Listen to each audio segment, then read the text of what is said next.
wabarakatuh. Semangat pagi anak-anak. Jumpa lagi dengan saya Miss Indah. Bagaimana kabarnya hari ini? Kabar baik bukan? Ibu berharap semua dalam keadaan sehat selalu. Dan tentunya masih semangat walau belajar dari rumah. Kali ini kita akan belajar kelas 4, tema 1, indahnya kebersamaan, subtema 3, bersyukur atas keberagaman, pembelajaran 3. Sebelum pembelajaran dimulai, marilah kita semua berdoa sesuai dengan agama dan keyakinannya masing-masing. Sebelumnya, kamu telah belajar tentang permainan bakia. Menarik bukan? Kamu tentunya senang dapat mencobanya. Permainan tradisional lain yang cukup menarik adalah engklek. Tahukah kamu permainan ini? Ayo kita coba bersama. Pernahkah kamu bermain engklek?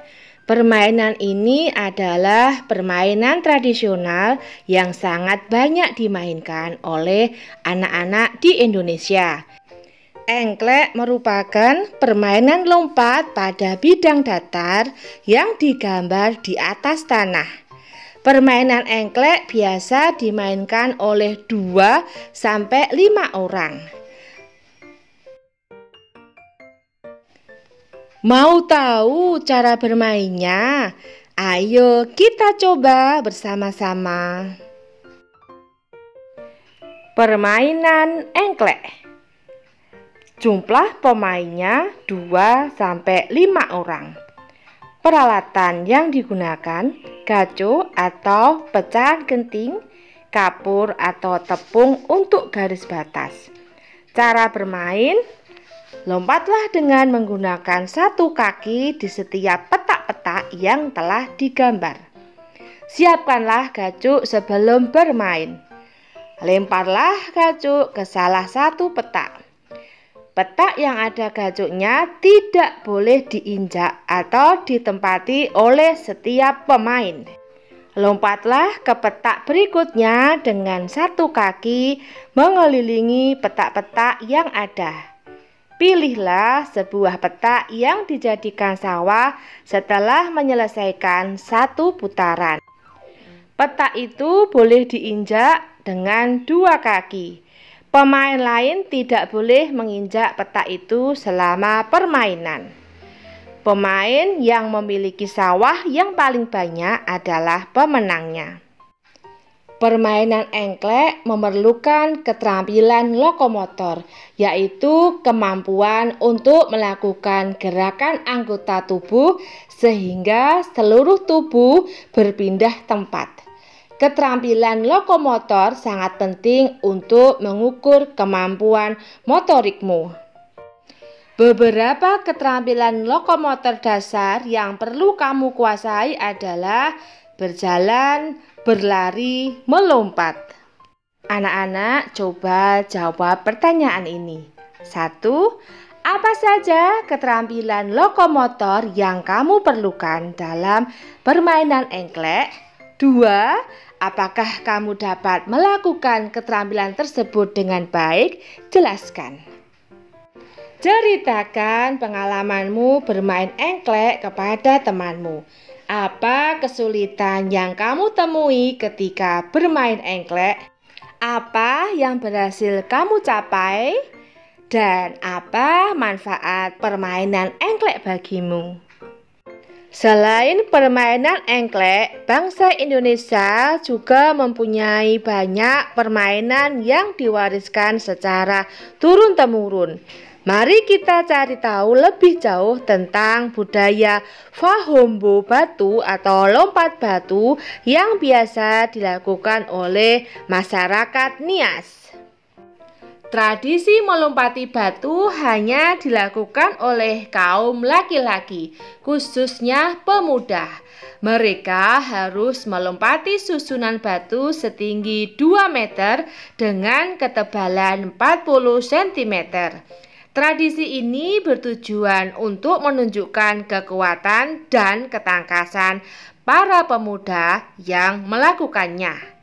Seseorang yang berhasil melakukan tradisi ini dianggap hebat, baik bagi dirinya maupun keluarga dan masyarakat di desa itu. Nah anak-anak, sekarang kita cari gagasan pokok dan gagasan pendukung pada paragraf ke-1. Ayo anak-anak, kita cari gagasan pokok dan gagasan pendukung pada bacaan Fahombo Batu. Pada paragraf pertama, yaitu pada kalimat pertama, tradisi lompat batu berasal dari suku Nias. Ini dinamakan gagasan pokok. Pada kalimat kedua, suku Nias berasal dari Pulau Nias yang terletak di sebelah barat Pulau Sumatera adalah gagasan pendukung. Selanjutnya, kalimat ketiga, lompat batu atau yang dikenal dengan nama Fahombo Batu merupakan ciri khas masyarakat Nias. Jadi kalimat nomor 1 disebut gagasan pokok, kalimat nomor 2 dan 3 adalah gagasan pendukung. Untuk paragraf kedua dan ketiga, anak-anak kerjakan sendiri ya. Sangat mudah bukan? Setelah kamu mengenal tradisi Fahombo Batu, sekarang saatnya kamu mengenal keunikan budaya yang ada di daerahmu. Apakah di daerahmu juga terdapat budaya yang unik? Sungguh kaya budaya Indonesia. Sebagai anak Indonesia, kita harus bersyukur dengan kekayaan ini. Kita dapat mencicipi makanan beragam, bermain permainan tradisional yang berbeda, dan tentunya mengenal kebiasaan-kebiasaan berbeda. Banyak hal yang kita bisa pelajari dari keanekaragaman itu. Beberapa permainan tradisional membutuhkan teriakan pemainnya. Semakin banyak yang berteriak, semakin banyak pula suara yang kita dengar. Pernahkah kamu mencoba berteriak di lapangan? Apa yang terjadi? Bandingkan juga ketika kamu berteriak di kamar mandi.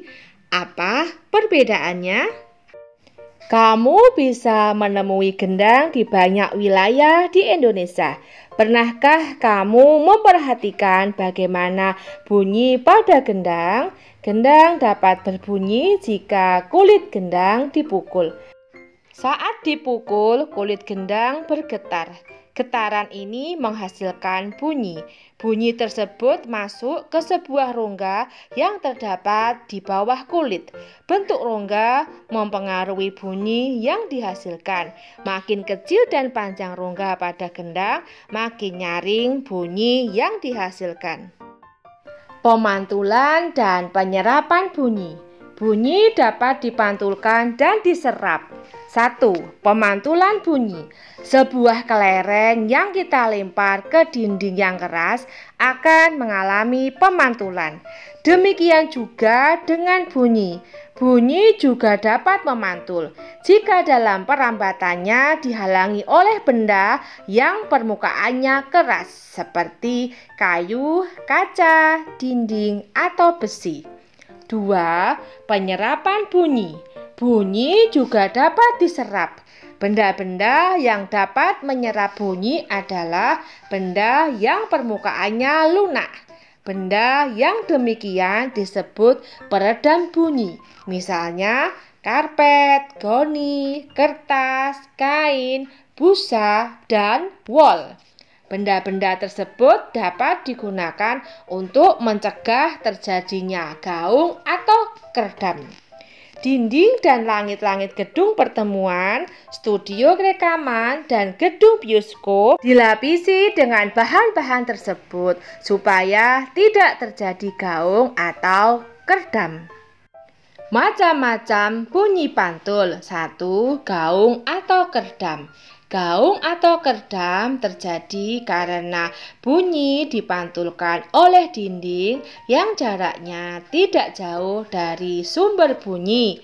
Hal itu menyebabkan datangnya bunyi pantul bersamaan dengan bunyi asli yang belum selesai terucapkan. Akibatnya, bunyi pantul mengganggu bunyi asli sehingga suara yang terdengar tidak jelas. 2. Gema. Gema terjadi karena bunyi dipantulkan oleh dinding yang jaraknya jauh dari sumber bunyi. Hal itu menyebabkan datangnya bunyi pantul setelah bunyi asli selesai terucapkan. Jadi, bunyi pantul yang terdengar lengkap sesudah bunyi asli. Gema sering terjadi di gua-gua, lembah-lembah, dan bukit-bukit yang jaraknya jauh serta permukaannya keras dan rapat. Selain itu, gema juga dapat dipergunakan untuk mengukur kedalaman jurang atau gua. Bersama teman kelompokmu, lakukan beberapa percobaan berikut. 1.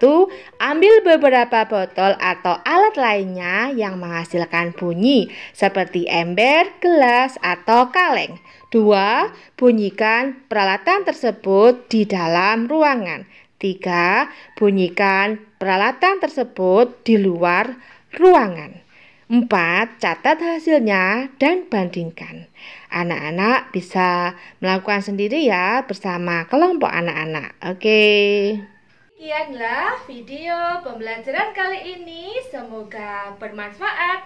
Jangan lupa like, comment, and subscribe-nya ya. Bye-bye. See you tomorrow. Wassalamualaikum warahmatullahi wabarakatuh. I'm an icon, man. I'm a girl about a 10. I should fuck her in a